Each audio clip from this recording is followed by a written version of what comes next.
When Boiseans find out I'm not from Idaho, they always ask, "How did you end up here?" All I did was say yes, like I have done my entire life. It all starts with my childhood with a dad in the United States Coast Guard. In a military family, they tell you where to go and you pack your bags. I was born here, then I lived here, and even here, before I eventually landed in Virginia as a teen. My high school years were spent dreaming of Hollywood and teaching myself how to make my very own bad videos. But when Virginia Commonwealth University offered me a scholarship if I tried broadcast journalism instead of art, I said yes and hit the road to Richmond. I spent 4 years there learning how to produce video journalism and studying Arabic with the hopes of someday reporting overseas. When I got asked to work at the Lynchburg News and Advance after graduation, I accepted.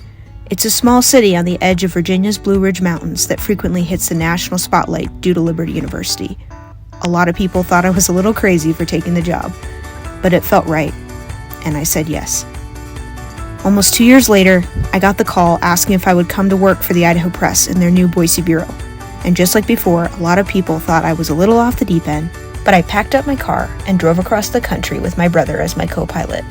When I arrived in Idaho, I expected to gather strong clips, go on some adventures for 2 years, and then upgrade to a bigger newspaper in a bigger market.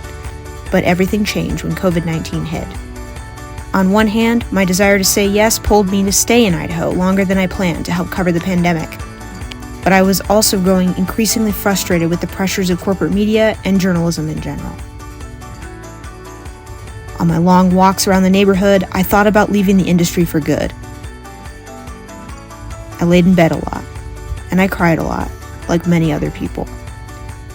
I finally made up my mind to quit journalism and pursue graduate school in Portland when I got a surprise offer in my inbox to come work for this guy at Boise Dev. Hi! And so I said yes. Now I'm covering my 5th Idaho legislative session and have nearly 200 Boise City Council meetings under my belt.